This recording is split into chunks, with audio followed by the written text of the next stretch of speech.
Estos análisis sismoresistentes tienen bases, vamos a decir así, de cálculo. No solamente es sentarse y aplicar la normativa. En esta primera clase vamos a ver algunas cosas muy genéricas. Vamos a empezar viendo, por ejemplo, el tema de... Voy a compartir mi pantalla.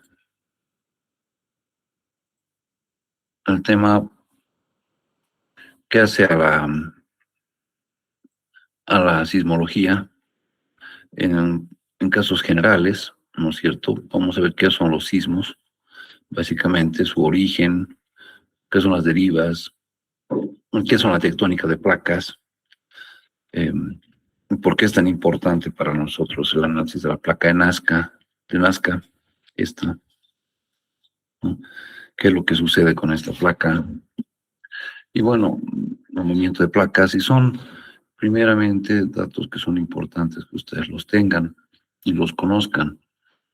Asimismo, vamos también a ver, si me permiten un segundito, la sismicidad y los problemas sísmicos que se pueden generar en nuestro país.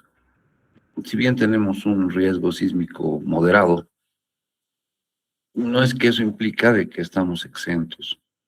Y no solamente es algo que es muy importante que se les diga, no solamente es hablar de Cochabamba, hablar de Sucre o hablar de Santa Cruz, sino es muy importante que vean ustedes que básicamente La Paz, el norte de La Paz, es también un sector que tiene riesgo sísmico, aunque moderado. No podemos decir que somos un país que tiene un alto riesgo sísmico, pero ese riesgo sísmico moderado pues nos podría afectar de sobremanera, principalmente considerando el tipo de construcciones que tenemos en nuestro país. Los que son de la ciudad de La Paz saben que en nuestra ciudad, pues en el departamento, mejor dicho, en el departamento de La Paz, hablando de La Paz, ciudad y al alto, tenemos pues construcciones que ni siquiera han sido revisadas o mínimamente analizadas por un profesional. Los ha hecho simplemente el maestro albañil, que evidentemente si es que los otros profesionales, nosotros como profesionales estamos viendo recién las normativas bolivianas sismos resistentes, pues esas edificaciones no las tienen, no las tienen. Entonces, ese riesgo moderado que les digo es multiplicado por un factor de inseguridad terrible que tenemos en casi todas las zonas de nuestro departamento. Aquí un poquito mostrarles, ¿no?, qué sismos han ocurrido y cuándo en nuestro país. Eso lo vamos a volver a ver evidentemente, ¿no? Pero si ustedes se fijan, ¿no? Fíjense, aquí tenemos Potosí, miren, Potosí, Santa Cruz, Tarabuco, Yacuiba, con Satamapiri, este es un problema, ¿no? Evidentemente es una magnitud de 5,8, que vamos a ver las magnitudes, qué nos dicen las magnitudes, si no nos dicen nada, porque hay los, los, los análisis sísmicos vía Mercalli modificado, que vamos a ver cuánto nos aportan al ingeniero de, la- de diseño de estructuras sismos resistentes. Evidentemente la ciudad de Cochabamba, Santa Cruz, los más fuertes, pero eso no implica que en La Paz no haya existido. Y los sismos son cíclicos, tienen un ciclo de ocurrencia, es decir, pueden aparecer cada 100 años, cada 120, sin decir que es exacto, ¿no? 120, 130, pero ocurren, ¿no? Y es prácticamente casi en todas nuestro país que han ocurrido estos sismos. Entonces, esos son algunos aspectos que vamos a verlos también. Y otro aspecto importante es el tema de configuraciones. Es decir, ¿cómo tenemos que configurar los edificios para que ya de entrada, con un análisis geométrico que se plantea, eh, pues estos tengan ya cierta seguridad sísmica, cierta resistencia sísmica, ¿no?, en su construcción misma? Aquí lamentablemente ya en nuestro país tenemos un gran problema, y lo digo así, sin mucho tapujo, gran problema de la estética que buscan los arquitectos, estética que no siempre eh, está de la mano con un análisis sísmico dinámico. El tema de las vigas planas, tema de la distribución de pisos, el tema de la ubicación de ascensores, todo eso primeramente tenemos que analizarlo. Distribución y concentración, redundancias, eh, eh, todo una serie de aspectos que tenemos que revisarlos, ¿no es cierto? Para poder plantear una estructura que ya tenga, digamos, un análisis de masas coincidentes con sus centros de gravedad, que es lo más importante, ¿no? Si de no tener eso, pues aquí está el tema de redundancias, ¿no? Un ejemplo claro eh, que hemos visto. Algunas de estas cosas ya las hemos hablado en el primer módulo, pero vamos a ver con más detalle. Por eso que se han planteado 12 clases prácticamente para poder ver estos temas que son importantes, analizarlos previamente al análisis y cálculo en cualquier software que se pueda hacer. No es cuestión de que agarremos el software, agarremos la norma boliviana de diseño sísmico y empecemos a cumplir con lo que dice la norma sin mirar geométricamente la estructura. Desde un punto de vista geométrico, tenemos que tener conocimiento para saber si realmente estamos trabajando con una geometría que va a aportar a la seguridad del comportamiento sísmico de la estructura o no. Normalmente no, no, y peor en nuestro país. En el Alto, por ejemplo, esto es normal. Estas plantas altas, donde van a poner todos sus garajes o van a poner una serie de depósitos para sus productos, y una primera planta que tiene una sobrecarga que es muy diferente a las siguientes plantas, porque aquí están sus negocios. Aquí están peluquerías, gimnasios y una serie de cosas. Y a partir de estos pisos superiores empiezan a haber departamentos, ¿no? Entonces, ese multiuso, digamos, en cuanto al análisis de carga se refiere, nos crea problemas. Y eso, desde un punto de vista de análisis sísmico dinámico, no es lo adecuado. Tenemos la debilidad en planta, en elevación, que es muy importante, lo veamos. Todo esto lo vamos a volver a ver. Pero son los análisis básicos que tenemos que empezar a hacer para poder definir si la estructura que vamos a diseñar aporta con su geometría favorablemente al diseño sísmico. Fíjense esto, ¿no? Esto tenemos a montones en las laderas. Tenemos una diferencia total asimétrica de alturas de las columnas en muchos casos. Y es por el tema ahora mismo del cerro, de la ladera, ¿no? Donde se está emplazando esta estructura. Ese tema tampoco aporta, ¿no? O lo que muchos hacen, tenemos una columna y no tenemos continuidad en la parte superior de la columna. Ese es otro error serio en los diseños sismos resistentes. Y así tenemos muchos más. Esto solamente es una parte de lo que tenemos que ver.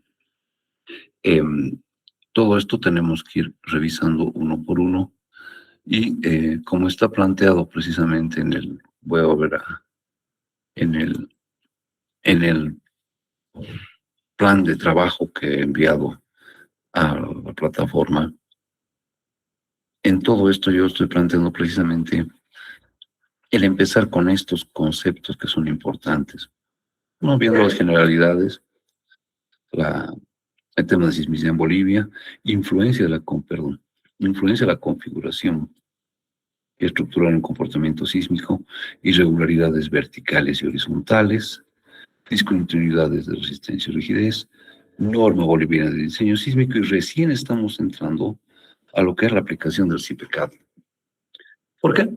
Porque sin esto, muy difícil que podamos nosotros ver si nuestra configuración es adecuada o no. En un momento de cálculo, en un momento donde todavía se han elaborado los mismos planos arquitectónicos y donde estamos en un proceso de revisión de esos planos, es el momento para poder conversar con la parte de arquitectura, para poder buscar una convergencia entre lo que es los diseños sísmicos y lo que es la arquitectura planteada. En otros países,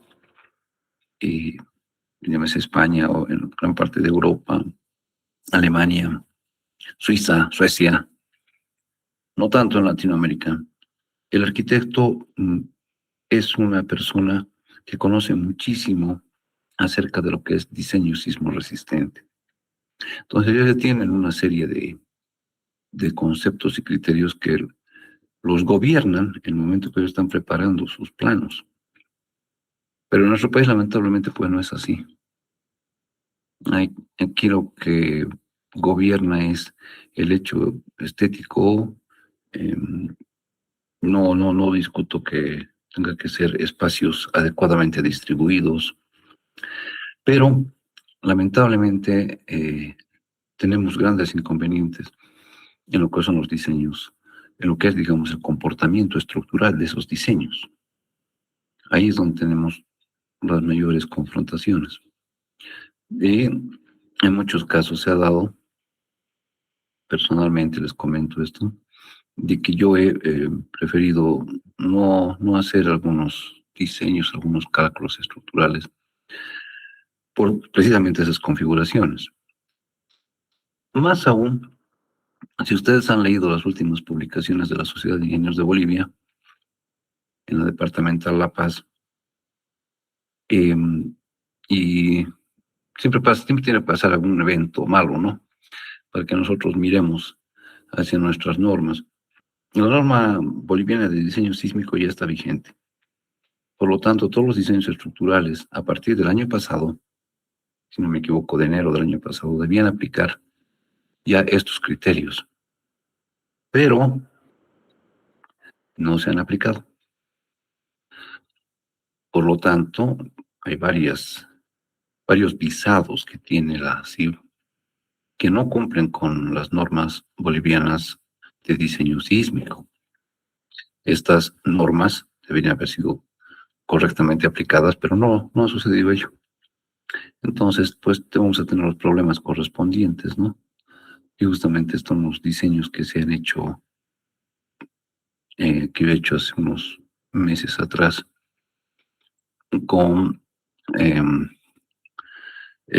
aquí tengo el SAP, que es uno de los programas que utilizo, aunque no es tan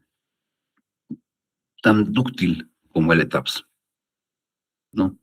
Y cuando hablo de utilidad significa que tiene varios comandos que nos simplifican el trabajo o no tiene tantas herramientas para trabajar como el CIPE. Aunque los tiene, ¿no? El ETAPS los tiene bastantes, los wafflers y todo eso, que no wafflers es una los armados dos direcciones, pero también el CIPE cada lo tiene y es inclusive, como van a ver ustedes, más sencillo de manejar. A veces el SAP, por ejemplo, no tiene una losa armada en dos direcciones, encasetonada, como la llaman, y hay que hacer un análisis de sus inercias. Imagínense, ya tengo SAP 2026 y no he encontrado hasta ahora eso. Entonces, esto es un programa que es muy bueno. SAP es el padre de todos para mí, el padre de todos los softwares de diseño sísmico, perdón, de diseño estructural, Pero algunas veces he quedado así. Yo ya he dejado que el ETAPS, que es de la misma familia, trabaje, ha dejado que se trabaje con el ETAPS porque es un software muy verificado, se han hecho eh, grandes estructuras, grandes edificaciones con el ETAPS y realmente funciona muy bien. Pero como les he dicho, vamos a empezar con lo que son generalidades y tenemos que ir avanzando sobre estos temas para que pues tengamos los criterios adecuadamente entendidos antes de iniciar un diseño sismo resistente. Este es un edificio en Cochabamba, si no me equivoco, ¿no? Y evidentemente acá está su modelo. Y este es un modelo de TAPS. Pero haciendo verificaciones y haciendo trabajos de revisión, ¿no? Sí, hemos podido encontrar, digo hemos porque lo hemos hecho entre varios ingenieros, hemos podido encontrar que esta configuración, y obviamente trabajando con el botón configuración adecuadamente, como los hemos enseñado a manejar el SIPE, porque no es cuestión de decir el SIPE no funciona, el SIPE tal, tiene esto, no. Yo les enseño a manejar los botones de configuración del SIPE CAD para que trabajen exactamente y puedan igualar casi los resultados con otros softwares. Entonces, tenemos esa gran ventaja que ya fue entendida en los anteriores módulos, ¿no es cierto?, de trabajar con el botón de configuración para el CIPCAD. Pero bueno, voy a continuar. Bueno, primero vamos a entender un poco de lo que es la sismología. Vamos a comprender de que en función al número de placas continentales que tenemos, son muy pocos los países que realmente no tienen riesgos sísmicos, que realmente su riesgo sísmico es moderado. Y no es nuestro caso. No es nuestro caso. O sea, no es aquí cuestión de que digan, no, pues en La Paz no va a pasar nunca nada, porque nunca ha pasado. No, ha pasado. Hay historia certificada que ha sucedido. ¿Cómo, cómo podemos tener historias de hace más de 100 años atrás, donde se documentan sismos? Y eso pues eran los monjes, los padres franciscanos. No teníamos un observatorio de San Calixto, y imagínense, no teníamos un observatorio de San Calixto, pero ¿quiénes son los primeros en tener un observatorio de San Calixto? Los padres jesuitas.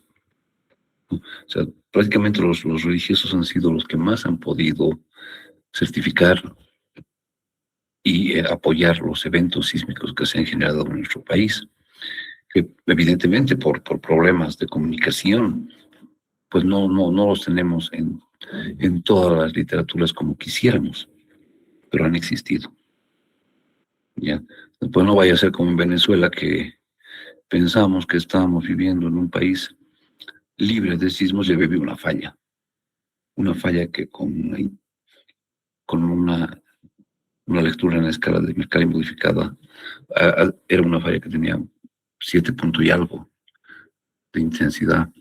Pero lo que sucede es que yo a veces no hago mucho caso a estas escalas de Mercalli o um, otras escalas que pueden medir también, digamos, el riesgo sísmico, porque sucede de que estas escalas mucho, aparte de que sí le van a dar mucho,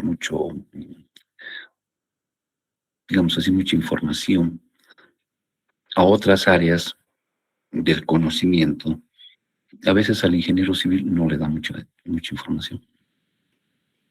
Porque la escala de Richter, por ejemplo, que son las más conocidas, ¿no es cierto?, nos habla precisamente de esas intensidades, de cómo se miden los sismos, cuáles son las máximas, eh, los máximos registros sismográficos que hemos tenido, pero vamos a ver si es que eso realmente nos genera una información adecuada. Bien, eh, vamos a empezar un poquito, si no tienen alguna consulta, perdón, Vamos a empezar un poquito viendo todo lo que es sismología en la parte general, ya, para que vayamos todos comprendiendo este tema y pues vamos a ir viendo realmente qué nos sirve, qué no nos sirve, qué datos pueden ser superfluos o qué datos realmente son de interés para el ingeniero estructural. No se olviden siempre de manejar los conceptos de masa igual, perdón, de fuerza igual a masa por aceleración, donde vamos a considerar la edificación como una masa que multiplicada por la gravedad nos va a dar precisamente ese primer dato, nos va a dar el peso, pero vamos a considerar el edificio como una masa. ¿Y qué necesitamos? La aceleración. ¿Pero la aceleración de qué? No es la pseudoaceleración del código, es la aceleración del suelo. Y ahí, y viendo la configuración que tiene el terreno, nosotros tenemos que saber ver y analizar cómo se van a mover las ondas sísmicas. Entonces, esa partecita es donde yo un poco no, no tengo un criterio uniforme con la guía boliviana de diseño sísmico, porque la guía boliviana de diseño sísmico maneja pseudoaceleraciones. Si se han fijado en eso, ingenieros, ¿alguien se ha fijado en eso? Les pregunto. Que lo que tenemos son pseudoaceleraciones, que son valores básicamente que se enfocan al análisis de estabilidad de una estructura, pero no nos está hablando de una aceleración propia del suelo. O sea, no es una aceleración física. ¿Se han fijado en ello, ingenieros? Los consulto ahora. ¿Se han fijado en esa partecita de la Guía Boliviana de Diseño Sísmico? Nuestros mapas de 475 años o de 1000, no recuerdo, 1000 y algo, son dos que tenemos de riesgo sísmico en Bolivia, todos son pseudoaceleraciones. Y esa parte es la que no me termina de convencer porque nosotros necesitamos aceleraciones en el terreno. Es justamente lo que nos va a dar esa fuerza sísmica que se va a generar y que va a atacar a diferentes tipos de edificaciones y que va a atacar en función a su altura, en función a su geometría, de diferente manera a los edificios. Entonces, empezamos un poco con esto. Fíjense acá, es una foto que me parece tan conocida, pero esto fue el año 2015 en Nepal, ¿no es cierto? Y cuando veo un poco esta fotografía, miro lo que está sucediendo en Venezuela y me parece que es lo mismo. Y un país de primer mundo como era Venezuela, bueno, por lo menos cuando yo fue hace muchos años atrás, ¿no? Que realmente tenía edificios enormes, rascacielos y todo eso. Yo los veía con otros ojos, ¿no? Porque era mucho más joven. Pero llegar, digamos, a establecer y comprender que ninguno de esos edificios son sismos resistentes es sencillo. Eran años en los cuales no se consideraba un análisis sísmico. En los años 70, 80, incluso en los años 90, en Bolivia tampoco. No éramos muy de analizar la parte sismo resistente. Es más, los que dictaban cursos de análisis sísmico dinámico eran muy pocos. Yo tuve la suerte de ser uno de los digamos así, de los primeros cursos que dictó Rolando Grandi, si alguien lo conoce, en Bolivia, con el tema sismo resistente, ¿no? Y era interesante, pero como yo siempre decía a los colegas, era un tema primero, que no era conocido, y segundo, que no era aceptado. O sea, pensaban que La Paz nunca iba a pasar estas cosas, y en Cochabamba tampoco pensaba mucho ello. No, hasta que empezaron a ocurrir sismos realmente importantes, como el de Aikile, y otros en nuestro país y en nuestro continente, ¿no? Donde empezamos recién a darle la importancia. Pero bueno, esto es un sismo que sucede en Nepal en mayo de 2015, una intensidad de escala de Richter de 7.8, 7.3, con una réplica de 7.3.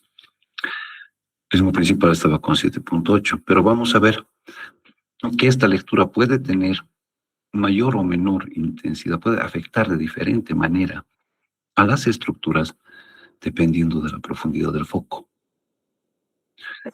Si es muy superficial, pues pucha, realmente vamos a tener grandes problemas. Así sea un sismo de 4.5, dependiendo la duración y la profundidad, vamos a tener un mayor poder destructivo del sismo, que es lo más importante.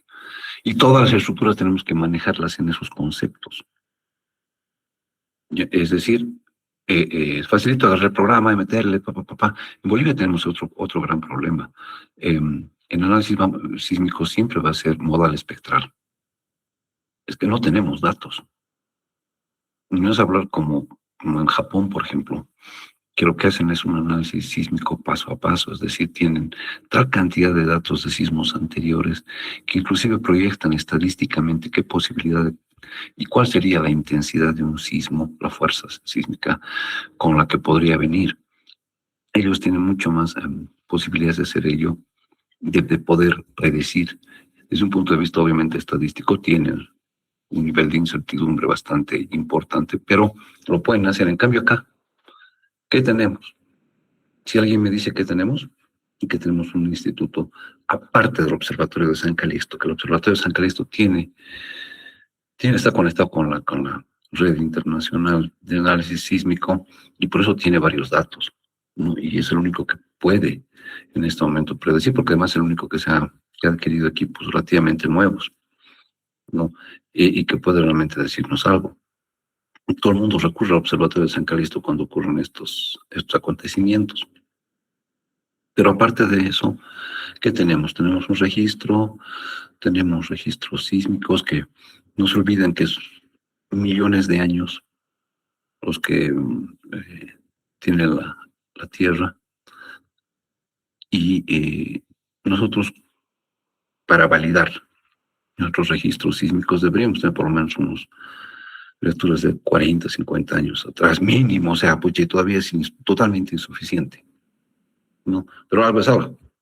Pero no tenemos eso, ¿no? Entonces, estos temas son importantes, y no es como yo digo, y les digo a muchos de los que han pasado clases conmigo, no es montarse al software, agarrar la norma y meterle como sea. Ese no es concepto. Así como no es concepto hablar de estructuras antisísmicas,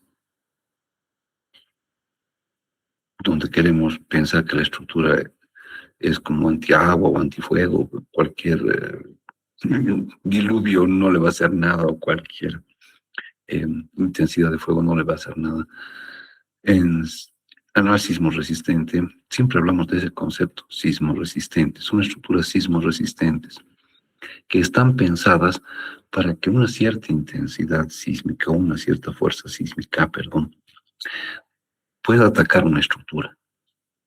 Pero si ese sismo, esa ocurrencia sísmica, tiene valores superiores a los que hemos analizado nosotros desde un punto de vista de la aceleración sísmica en el suelo, nuestra estructura va a colapsar igual. Ahora, si nosotros también exageramos en una predicción de una aceleración sísmica, podemos estar sobredimensionando una estructura, y la verdad es que en este momento en nuestro país sobredimensionar es lo menos que se puede hacer, porque ya tenemos inconvenientes con muchas estructuras. Y si se han fijado ustedes, son las estructuras que pertenecen al Estado las que más problemas tienen. Y a veces las privadas, por lo mismo que van a tratar de venderse, son menos propensas a estos problemas, pero también hay otros dueños de empresas, constructoras, que se van al mínimo. Sí, pueden ponerle columna de 20 por 20 para edificios de 6, 7 pisos. De la fundación, el primer piso le pone. Y después vienen los problemas. Sin sismos, muchas de las estructuras en nuestro país han tenido problemas.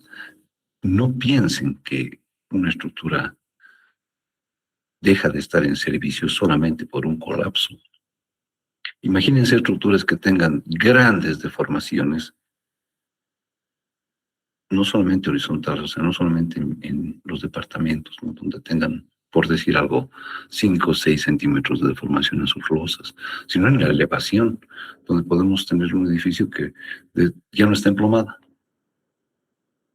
Tiene deformaciones, pues esas estructuras, sin colapsar, han perdido mucho de su valor comercial y también de su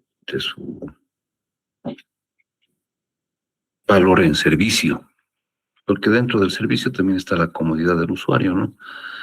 ¿A quién le va a gustar vivir en un piso donde se resbala todos sus muebles y uno tiene que caminar eh, con cierta pendiente? Ha pasado en en un edificio acá en La Paz, que todo el mundo lo conoce.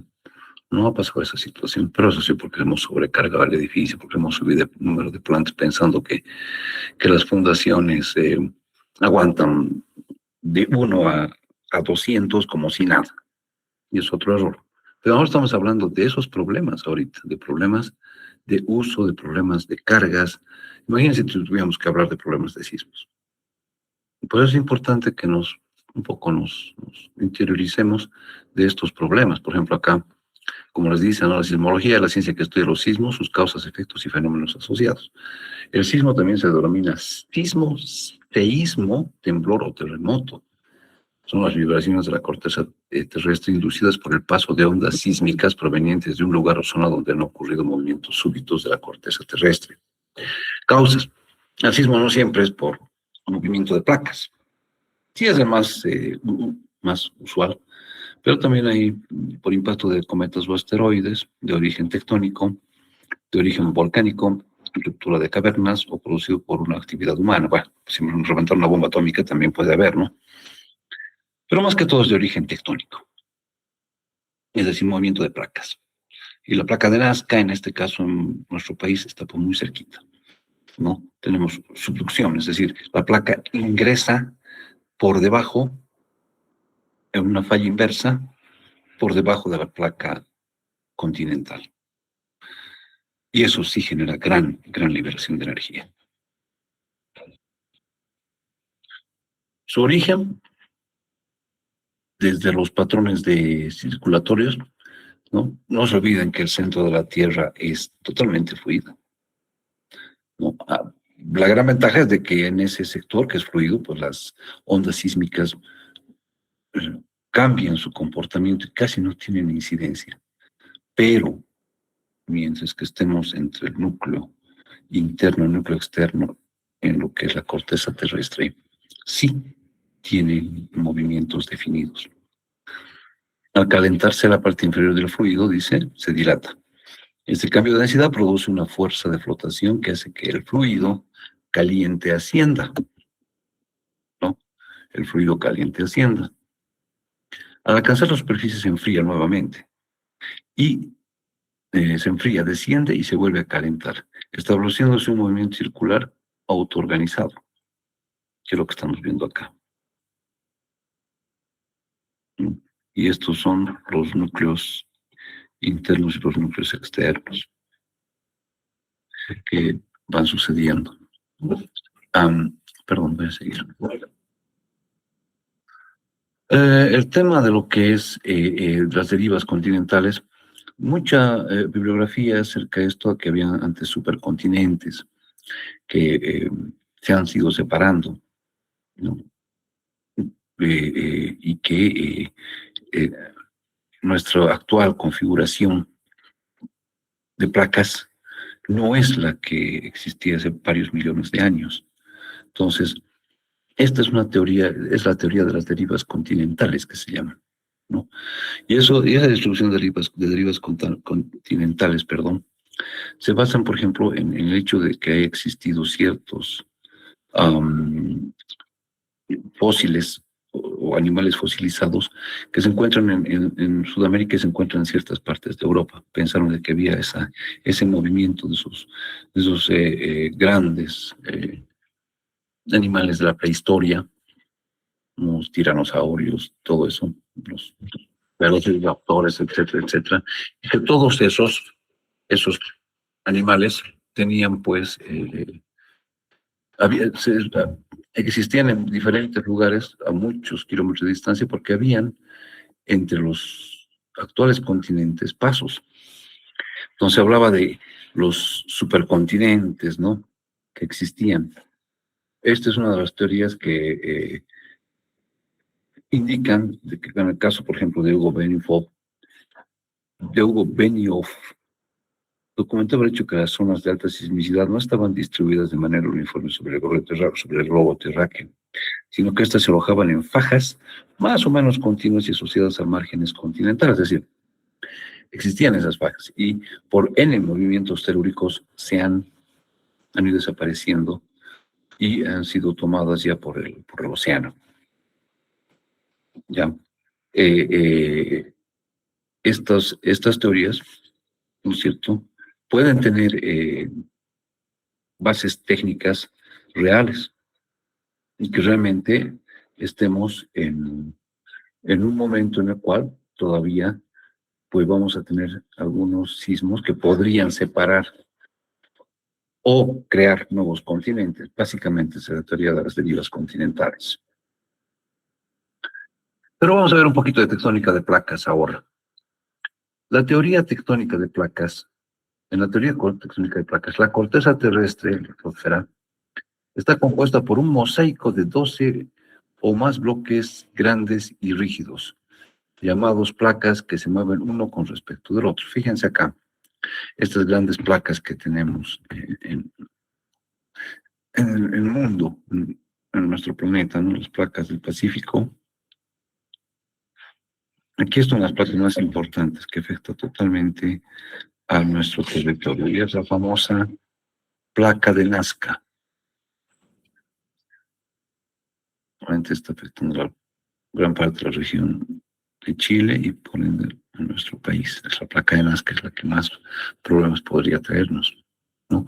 Tenemos la placa sudamericana, todo esto, la placa escocesa, que está acá, ¿no? La placa africana, la placa árabe, el Pacífico, la placa del Pacífico, filipina, escocesa. O sea, es un mosaico el que tenemos aquí. Y cada una de estas placas tiene, como se ve acá, voy a borrar esta partecita, perdón, voy a volverlo a amplificar. Tiene, fíjense aquí, unas flechitas que lo que están mostrando es qué tipo de movimiento. Es aquí, por ejemplo, se encuentran las placas. La placa del Pacífico con la placa de Nazca se encuentran, chocan, ¿no? Y esto puede generar que una placa es como si se metiera por debajo y otra placa vaya por encima. Una falla directa que puede existir. Y ahí imagínense la cantidad de energía que se libera, ¿no? Fíjense, aquí estamos marcando un poquito con flechas. Acá, por ejemplo, tenemos placas que directamente tienden a separarse entre sí. Hay otras placas que lo que hacen es tener una fricción entre ellas, así. Se fricciona acá, por ejemplo, fíjense. No sé si están viendo correctamente, fíjense acá. Tenemos placas que están con un movimiento de cortante, ¿no es cierto? O sea, una va en esta dirección y y esa fricción que se genera aquí, pues libera igual una cantidad terrible de energía. Entonces, fíjense ustedes acá la cantidad de placas y la cantidad de diferentes movimientos que tenemos. Por ejemplo, en nuestro país tenemos una subplaca, que es la placa del altiplano, ¿no? Pero no llega a ser una placa, digamos, una placa principal, tenemos temas de las subplacas, ¿no? La placa del altiplano, aquí en Bolivia, ¿no? Pero las placas principales, en las cuales se encuentran divididas nuestra corteza terrestre, son un total de 15, como acá lo estoy diciendo. ¿Ya? Te los voy a pasar estos documentos, ¿no?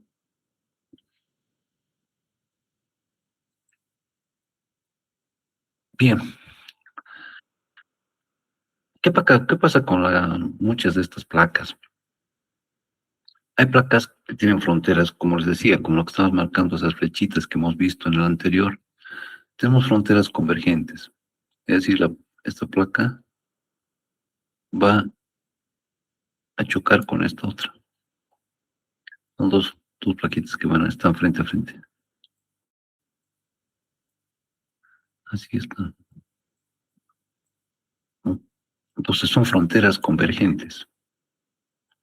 Tenemos fronteras de transformación, es decir, son placas que tienen movimientos en diferentes direcciones, pero que tienen una superficie de rozamiento entre ellas, ¿no? Y estas placas se llaman placas de transformación. También tenemos, ¿no es cierto?, fronteras divergentes, no convergentes como esta, sino fronteras divergentes, pues placas que van a separar así, fíjense. Un minutito, por favor. ¿Ya? Un minutito, por favor.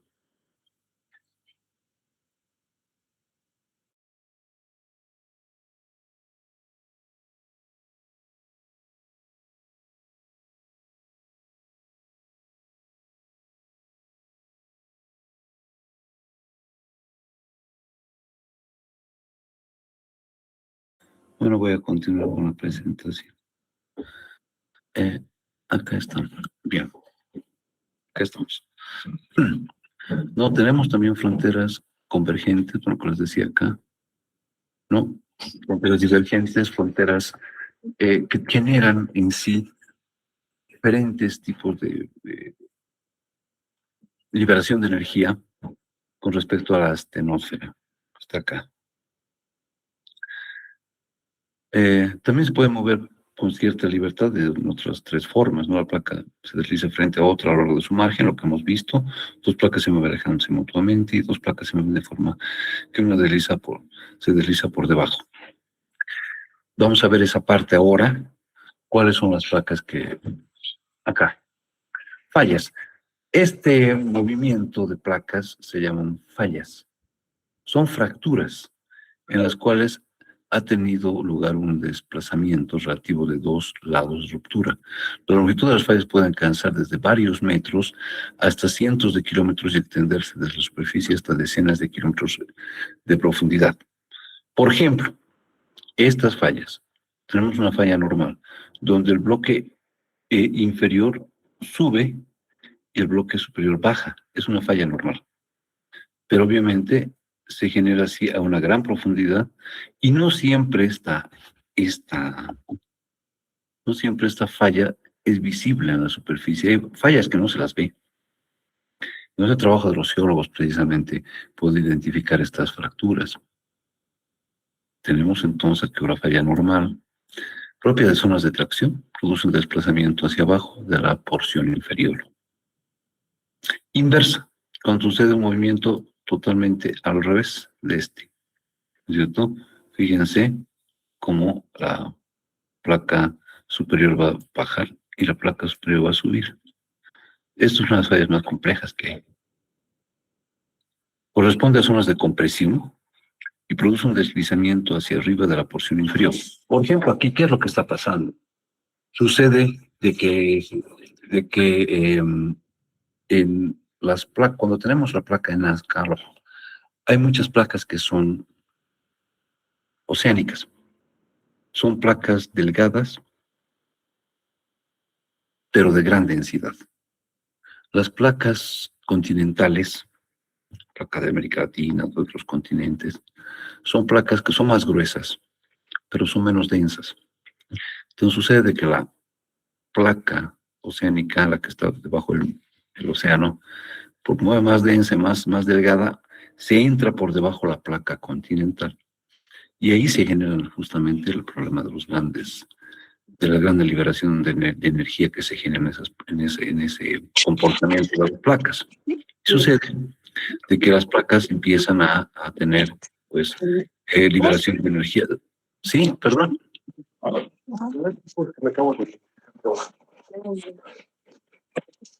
Perdón. Alguien está con su micrófono abierto.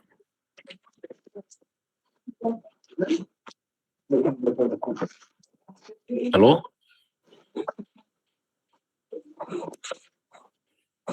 ¿Aló? A ver, alguien está con su micrófono abierto, creo. No. No, señor. Por favor, ingeniero Ávila, está con su micrófono. Ahora sí, gracias.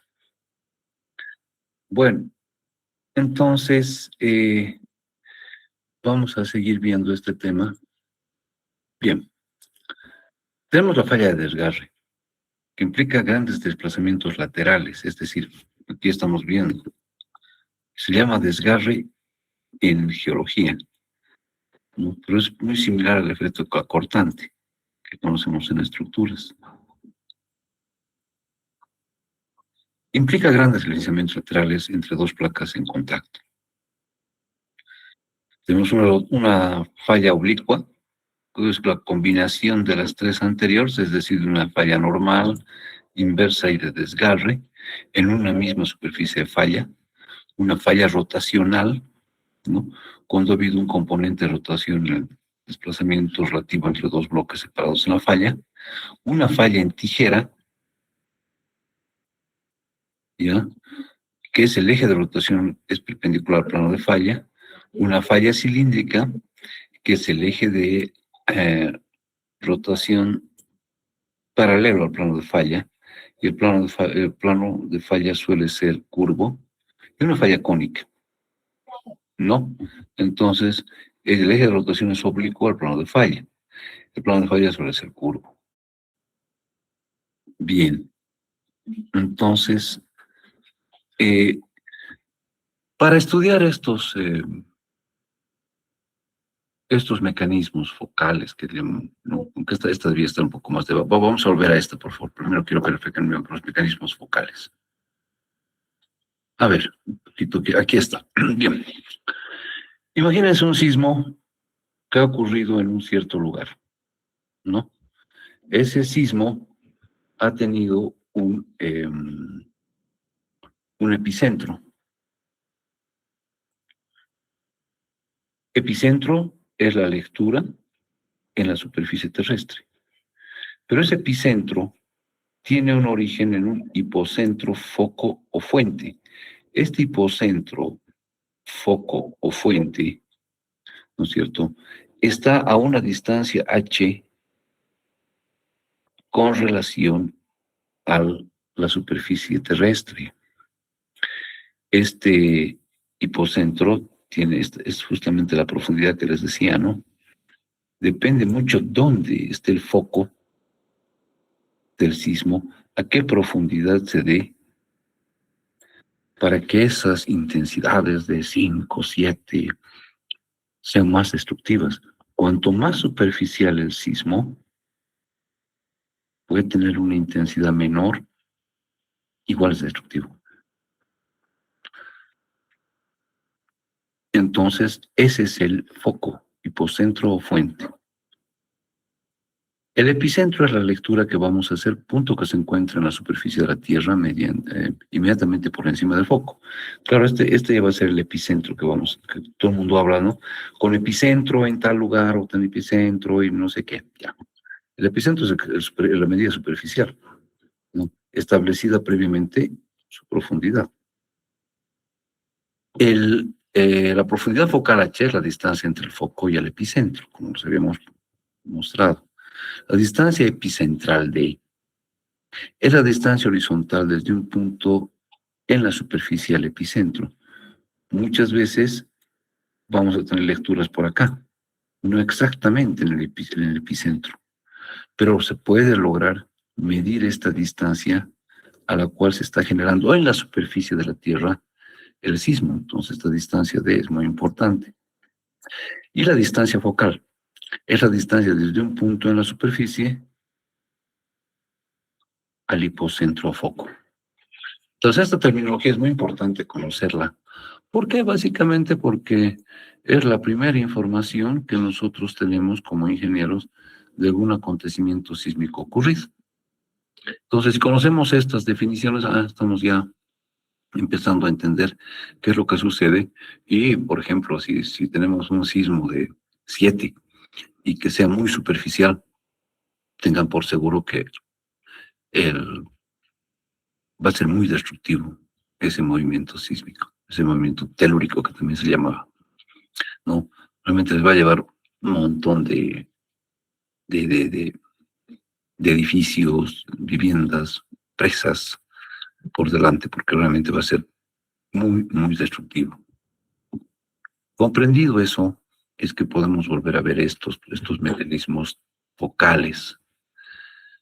¿No? Eso tiene que ser el famoso diagrama de pelotitas de playa, que lo utiliza mucho, por ejemplo, en el Observatorio de San Calixto, donde ustedes van a ver, ¿no? Que trabajamos con estas tipo de pelotitas. Dice, estos son diagramas de pelotitas de playa, son proyecciones estereográficas que muestran dos cuadrantes pintados en negro y dos en blanco, separados por un arco de gran círculo orientado a 90 grados. Los grandes círculos son planos nodales. El rumbo de la falla está indicado por una línea que conecta dos puntos en el diagrama de pelotas de playa, donde el plano de falla es un gran círculo interceptado del curso del ciclo primitivo. Entonces, fíjense aquí, todo lo que es blanco es tracción y lo que es negro es compresión. Y más o menos vamos teniendo, en base a lo que les he explicado, ¿no es cierto? Los modelos, fíjense, aquí está la pelotita de playa, la proyección estereográfica, que más o menos hace referencia ya al tipo de falla que se está presentando. Esto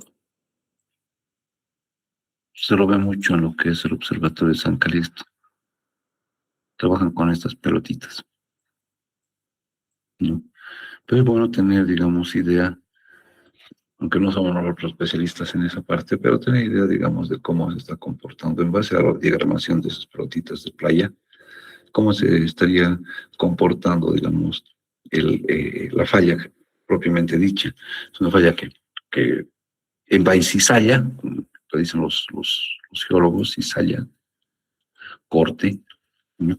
Es una falla directa, en este caso una falla inversa, es una falla normal, perdón acá, se están separando bloques o tal vez está sucediendo el hecho de que un bloque está prácticamente llegando a subir por encima del otro.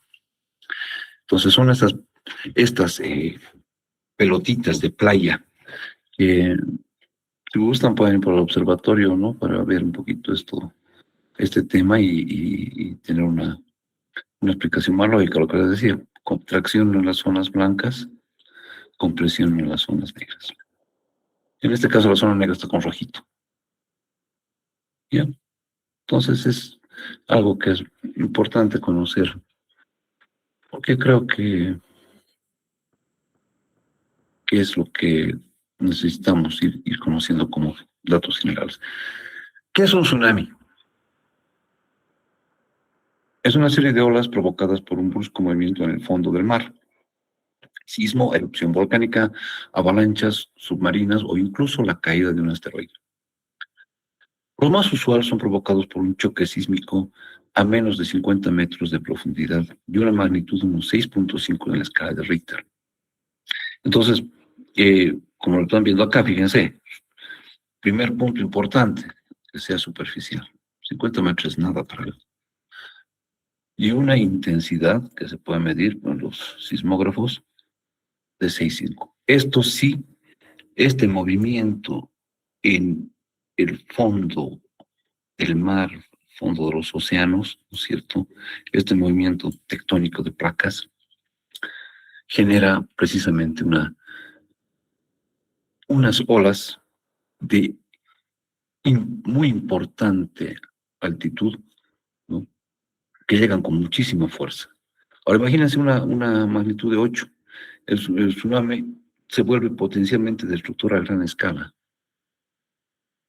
O sea, cuanto más superficial y con más intensidad, realmente es más destructor. Porque podemos tener también, pues, un tsunami, perdón, un sismo de 8, digamos, leído en la escala de Richter, pero que se genera, por decir algo, no sé,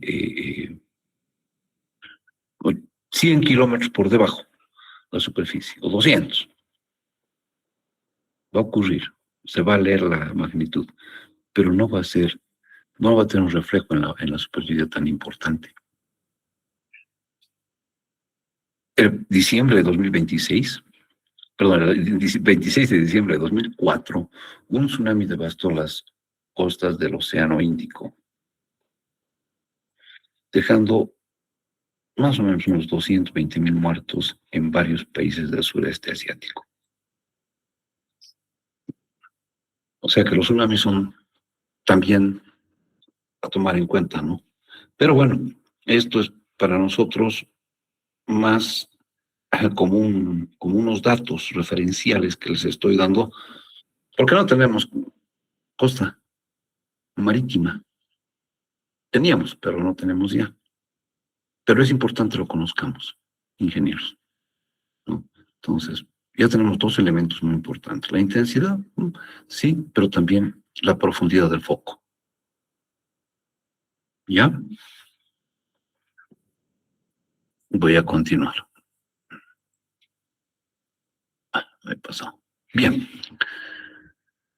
Ondas sísmicas.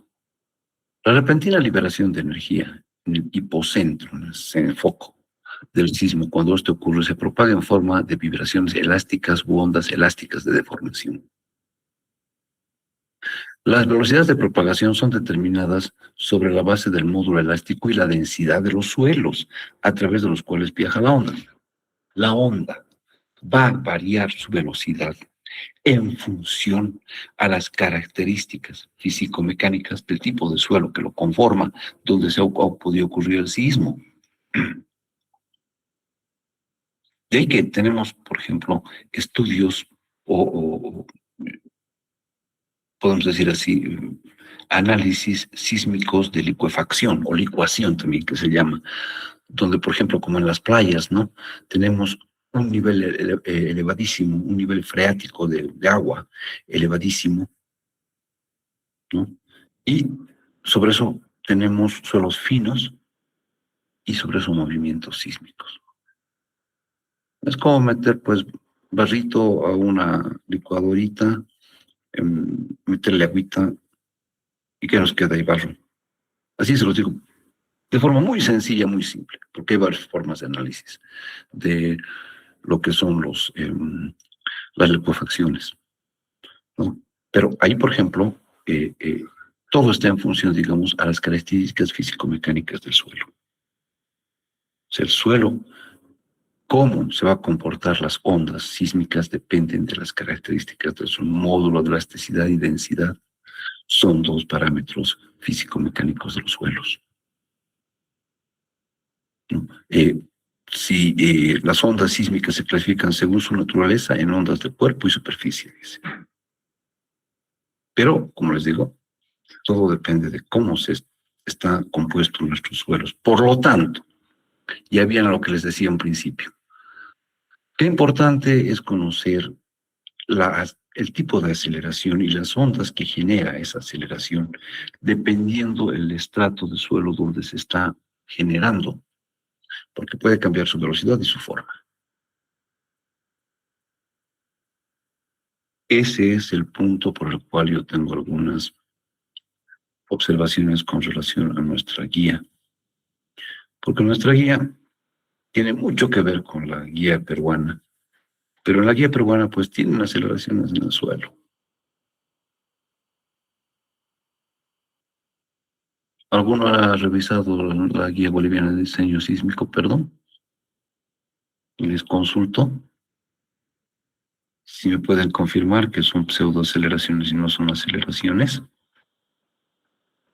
Entonces, ahí tenemos una incertidumbre. Y los que han llevado confiabilidad estructural saben que a mayores incertidumbres, mayores PFs, posibilidades de falla.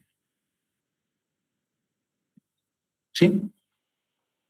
No se me están entendiendo, ingenieros, porque no se están pronunciando ninguno de ustedes. Yo como estoy con diapositivas, no estoy viendo si están atendiendo o tal vez están, no me están entendiendo nada. No sé qué les voy a preguntar otra vez. ¿Me están comprendiendo, Inge, es lo que estoy hablando? Inge, buenas noches. Buenas noches. La verdad, ingeniero, lo estamos, al menos mi persona le está entendiendo perfectamente todo lo que está explicando y es muy interesante, muy interesante. Esto yo lo había visto en geología, en la universidad.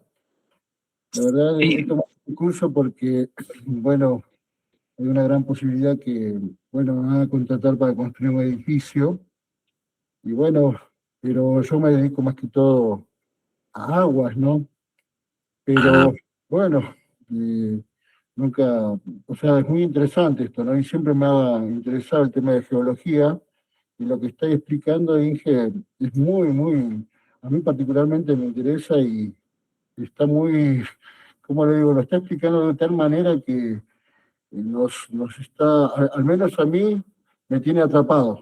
Así que continúa, Inge, está muy, muy buena. muchas gracias, ingeniero. Bueno, se manifestó uno de ustedes, me parece. Me alegra que estén comprendiendo este tema porque a la larga esto va a ser básico cuando analicemos lo que son eh, la parte de diseño sísmico, ¿no? Porque a mí me gusta muchísimo entrar a lo que es confiabilidad estructural y ver dónde tenemos, pues, esos puntos negros donde realmente no estamos utilizando pues, esas incertidumbres, donde realmente no estamos trabajando de forma adecuada, porque no tenemos los medios, nada más. No es porque no queremos y somos malos ingenieros, no, considero que más bien en Bolivia no las buscamos la vida, los ingenieros civiles, somos multifacéticos, todos. En Latinoamérica prácticamente sucede eso, somos multifacéticos, tenemos que buscar la vida porque a veces no tenemos todos los datos que requerimos, ¿no? Y es mi observación a la GDB, ese, Guía Boliviana de Diseño Sísmico, ¿no? ¿Por qué no tenemos datos de suelo? Y ahí viene el tema, ¿no? Porque se necesitan equipos especiales para analizar la aceleración del suelo. Son los acelerógrafos o acelerogramas que se tienen en otros países, pero nosotros no lo tenemos. Todavía tenemos que estar haciendo correlaciones directas con lo que tienen los peruanos. Tengo muchos amigos allá en el Perú y algunos de ellos me facilitan algunos datos de algunos suelos similares con vamos a decir, con topografías similares, con ambientes climáticos similares, y más o menos yo puedo hacer un ajuste, entonces buscando siempre la aceleración en el suelo. Entonces, fíjense acá, vamos a hablar de las ondas de cuerpo, las ondas primarias. Tenemos, estas ondas pueden viajar a través del cuerpo del material. Un cuerpo elástico puede estar sujeto a dos tipos de deformación, compresión y dilatación, es decir, ¿no es cierto? Este movimiento va a ser así y después así. Primero se va a dilatar, se va a estirar y después se va a comprimir. Estas son las famosas ondas primarias, ¿ya? Ondas P, también llamadas ondas primarias, longitudinales y compresionales o dilatacionales. Producen un movimiento de partículas en la misma dirección de la propagación, alternando compresión y dilatación del medio. ¿Ya? Esas son las ondas P, que por su nombre son primarias. Estas ondas primarias no son tan importantes en un análisis, digamos así, del sismo, porque son las primeras en ocurrir y tienen una velocidad que no es la mayor. Las ondas secundarias, llamadas ondas S,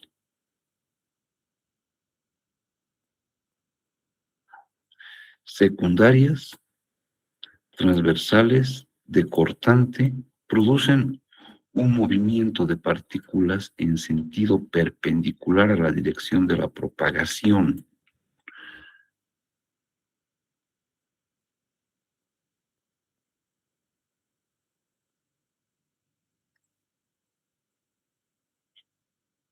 ¿Dependen de qué? Módulo de elasticidad, módulo de cortante o módulo de Young, densidad del suelo y la relación de Poisson. Y aquí vamos a tener las velocidades de propagación de las ondas primarias velocidad de propagación de las ondas primarias y la velocidad de propagación de las ondas secundarias en función a su módulo de elasticidad, su módulo de Young, su módulo cortante, su densidad, etc. Entonces, quien me diga que estas ondas se propagan por el aire volátil, no tiene nada que ver con lo que es el suelo, está modificando una teoría de estudio. Entonces, ¿qué es más importante aquí?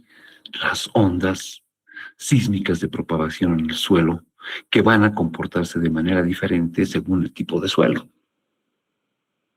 Y si no tenemos el tipo de suelo, y si no tenemos la onda en el suelo, podemos estimarlas con pseudoaceleraciones como lo hacemos en la guía boliviana de diseño sísmico, pero ya tenemos incertidumbres. Ahora me entienden por qué es importante la nuestra, por qué tenemos que tener aceleraciones físicas metros sobre segundo al cuadrado. No, yo no me voy a pelear con todos que han hecho porque han hecho un esfuerzo enorme, la verdad, no sacar aceleraciones para, escucha, sin tener exactamente datos del suelo, no tenemos una serie de datos que son prescindibles. Los famosos acelerógrafos que he comprado, creo, esto es una suposición que hago. Es suposición, parte verdad. Pero los famosos eh, eh, acelerógrafos que compré en el Observatorio de San Calixto, y hace unos años me contaban algunos colegas, no están funcionando porque no tienen pila. Y la pila es recargable y las pilas son caras. Entonces, en vez de estar gastando tus pilitas para que el Estado no les reconozca absolutamente nada, no lo han puesto. ¿No? Y no quiero ser ni político, ni mucho menos, pero ha habido gobiernos que se han dedicado a otras cosas en lugar de ver estos temas. Y en el Perú tienen una página donde está prácticamente resaltado, o sea, tintineando, como se llama, prendiéndose, apagando un foquito, y son sus N estaciones de control sísmico que tiene su país. Y pues aquí no tenemos nada. Y la verdad, es un gran esfuerzo de nuestros ingenieros haber logrado esa guía, pese a las incertidumbres que se puede tener. Acá está lo que les decía. Conocidos los tiempos y velocidades, se puede calcular el espesor de las capas terrestres. En la corteza y manto, las trayectorias de las ondas no son rectilíneas, sino son cóncavas. En la corteza o manto, perdón, no sé, se me perdí aquí está. Las ondas no son rectilíneas, sino son cóncavas. ¿Sí? Tienen cierta concavidad, digamos, acá. Así es como se van a mover las ondas, principalmente las P. Aquí está P-wave, S-wave. Tenemos esta forma cóncava. Pero cuando llegamos a una superficie que ya no es sólida, al llegar a la superficie terrestre, las ondas reflejan de nuevo hacia el interior, en un punto cualquiera. No olvidemos que aquí tenemos también en esta parte ya líquidos, ¿no? Entonces existe un reflejo de estas ondas, pero lo que pasa es que estas ondas empiezan a dispersarse en la parte líquida. Entonces dice, debido al núcleo externo fluido, las ondas S no se reciben no se reciben entre 105 y 140 grados del epicentro. Y las ondas P parecen recibirse muy debilitadas. Esto se denomina zona de sombra. Esta es la zona de sombra, la parte central de la Tierra. Pero mientras estemos en área sólida, pues tenemos concavidad, ¿no? Y aquí, fíjense, van a estar leyendo todo lo que son las ondas primarias y las ondas secundarias. Pero al llegar a no, prácticamente no vamos a tener mucha lectura, ¿ya? Y se llama zona de sombras. shadow zone del globo terrestre que tenemos. Bueno, entonces seguimos. Y aquí vamos a empezar a hablar de las ondas de superficie. Estas ondas sí son muy importantes, porque son precisamente las ondas, el tipo de ondas que van a llegar a afectar en forma directa la superficie de nuestro planeta. O sea, la superficie de nuestras ciudades que van a estar afectadas por ondas sísmicas. ¿No? También, en este caso, vamos hablando de ondas superficiales. Y estas ondas superficiales son también las llamadas ondas L o ondas Love. Son similares a las ondas S, a las ondas secundarias que hemos visto. Perdón. Caído un segundito, por favor. Son similares a las ondas. A las ondas secundarias que hemos visto. Es decir, se mueven. Es similar a las ondas, no tienen componente vertical y ya que se mueven en la superficie del suelo. De lado a lado, me he equivocado. Sobre un plano horizontal y en sentido perpendicular a la dirección de propagación. Y vienen las ondas R, o también llamadas ondas Rayleigh. Estas son las ondas Love. Fíjense. Movimiento de ondas. Y estas son las ondas Rayleigh. A modo de momentos que se van a generar. Estas son las que pueden tener este movimiento. Y estas ondas más bien van a ser como ondas de cortante, donde uno entra aquí y el otro aquí. Va a tratar de separar esta superficie. No, el movimiento de las ondas Rayleigh es elíptico y tiene lugar en planos perpendiculares a la superficie libre. Entonces, estas ondas son las de superficie, las que generan realmente el problema, dependiendo del tipo de suelo, su velocidad, su comportamiento, va a ser función del suelo que tengamos.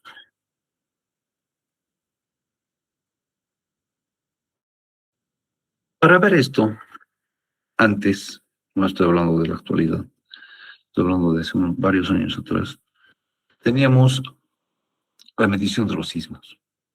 Las características de las ondas sísmicas y su propagación se estudian en instrumentos que registran vibraciones sísmicas conocidos como sismógrafos. Esto es un sismógrafo. Y es un sismógrafo de banda corta. Es decir, que en este papelito redondito que ustedes están viendo aquí, ¿no? Este largo de papelito de registro, puede ser no tan largo como para que encuentre tal vez ondas que se puedan salir. O sea, no podía leer inclusive las ondas máximas. Tenía un rango de lectura. Entonces, aquí dice, los sismógrafos registran el movimiento respecto al tiempo de un péndulo que oscila libremente dentro de un marco sujeto al suelo.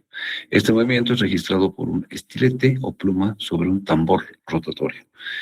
En sismógrafos modernos, el movimiento del péndulo se convierte en señales electrónicas que se registran en la memoria de una computadora. Sencillamente, en un sismógrafo moderno ya se van a registrar los picos más altos del sismo.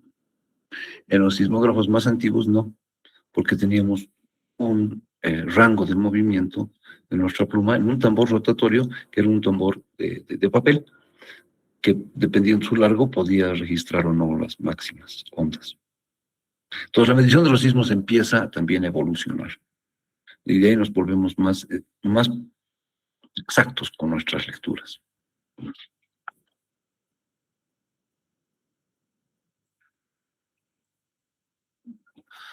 El sismógrafo registra amplitudes de onda en el tiempo, ondas profundas, ondas superficiales. En una gráfica que se llama sismograma, permiten a los sismólogos localizar el epicentro, ¿ya? O sea, el epicentro, el punto medido sobre el foco, ¿no? De un sismo y su magnitud, midiendo la amplitud máxima del registro y calculando la diferencia entre los tiempos de llegada de las ondas S y las ondas P, con ayuda de fórmulas sencillas, ¿no? Estas son ondas primarias. Primaria, secundaria son ondas profundas y después pasamos recién a la lectura de las ondas superficiales, ¿no? Son las ondas Love, las ondas Rayleigh, que hemos visto hace un momento.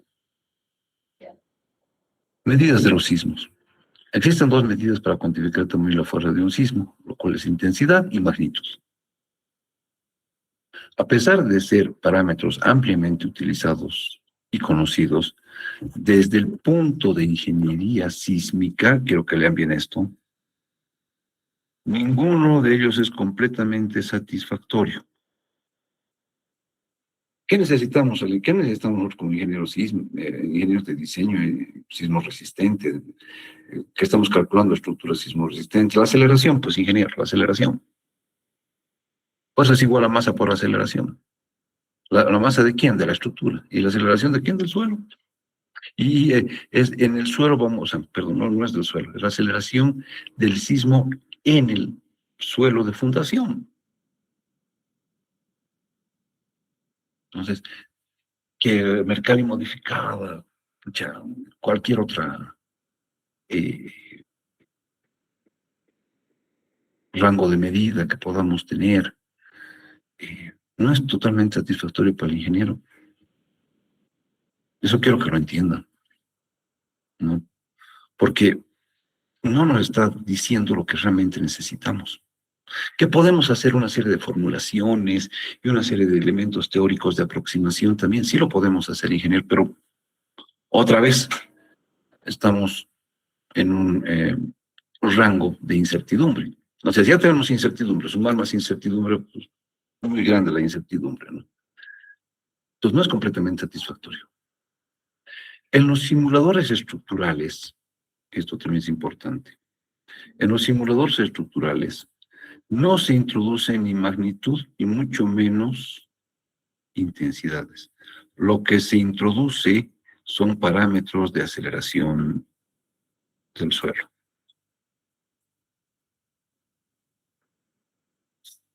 Estamos ya más o menos, Inges, por eso es importante hablar de estas cosas antes de saltarle al programa, ¿no? Porque hay muchos que piensan que es cuestión de brincarle al programa y ya está. No es así, no es así. Y estos criterios tienen mucho que ver con la parte de análisis, la parte geológica que tenemos en nuestra Tierra, es un análisis de suelos, de aceleraciones, es un análisis que tiene que ver con geotecnia de suelos, ¿no? Donde tenemos que tener datos muy, muy específicos. Pero así tengamos la geotecnia que tengamos, pues, si no tenemos el acelerógrafo, pues no tenemos nada. Así que es importantísimo leer esto, ¿no? Por eso es de que yo particularmente, pues, trato de buscarme, el Perú es una gran fuente de datos, aunque no lo creo. Siempre aceleraciones del suelo, el comportamiento del suelo ante un evento sísmico. Antes de eso, complicado.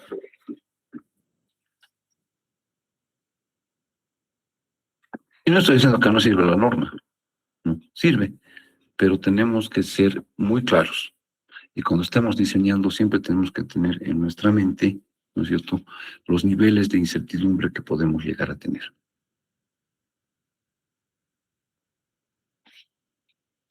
¿Cuándo utilizar el mapa de riesgo de 470 años? No me acuerdo bien. ¿O cuándo utilizar otro que es mucho mayor? Es un tema que es debatible. Intensidad. ¿Alguna consulta hasta aquí, ingenieros? Perdón.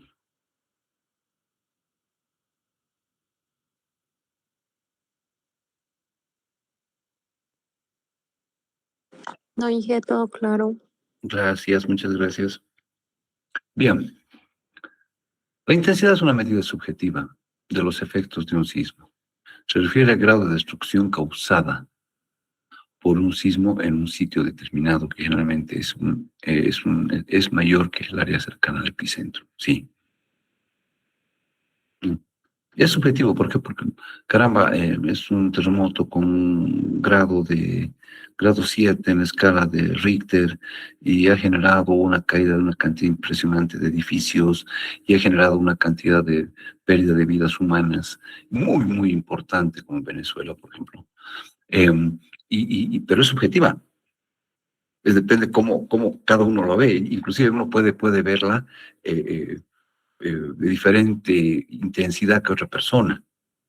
A eso me refiero, ¿no? Y la subjetividad, ingenieros, en ingeniería de estructuras no cabe.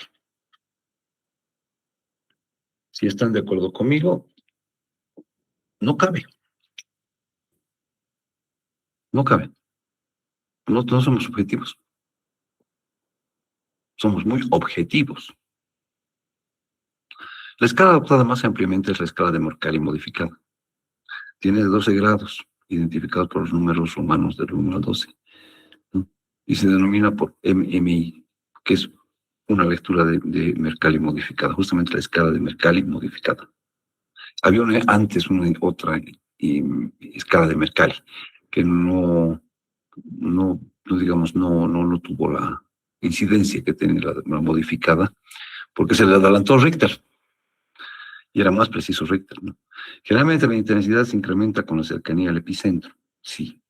Cuanto más cerca al epicentro, el movimiento del suelo es mucho mayor, las ondas se generan mucho más rápidamente, no da tiempo, y bueno, la destrucción también es mayor. Puede existir variaciones dependiendo del tipo de suelo. Un mapa de isocistas es una representación gráfica que tiene puntos con igual intensidad sísmica que es este.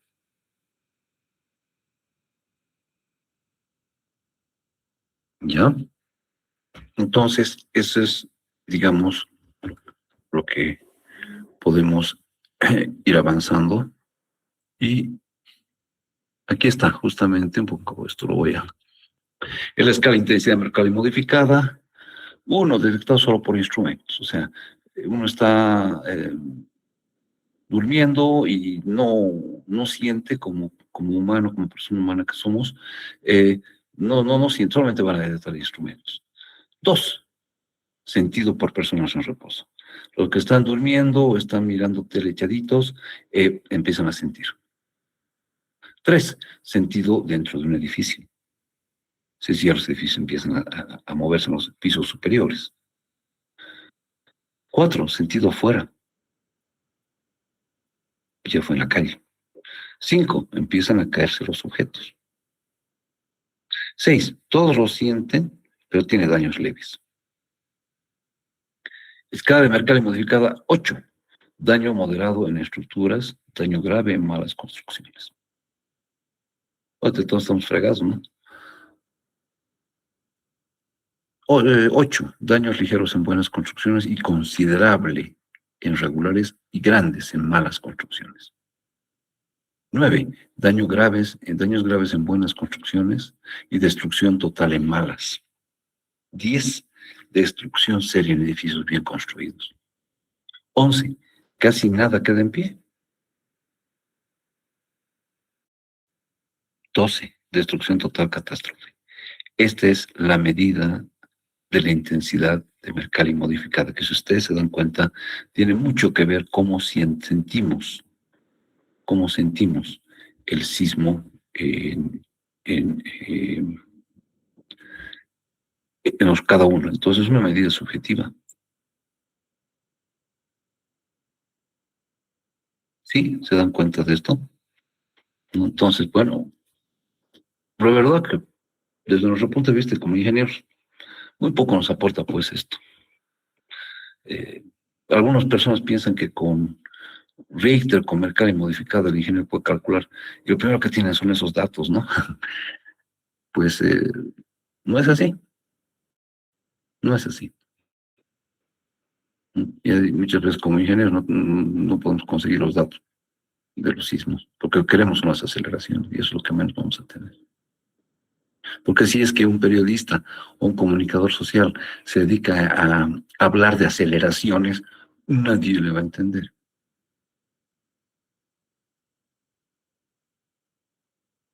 Bien, Es hasta acá nuestra primera clase, ingenieros. Mañana vamos a continuar con esto. Espero que les les esté gustando, les esté pareciendo este curso inicial, porque la verdad son la parte importante, digamos, para iniciar con la parte de diseño sísmico.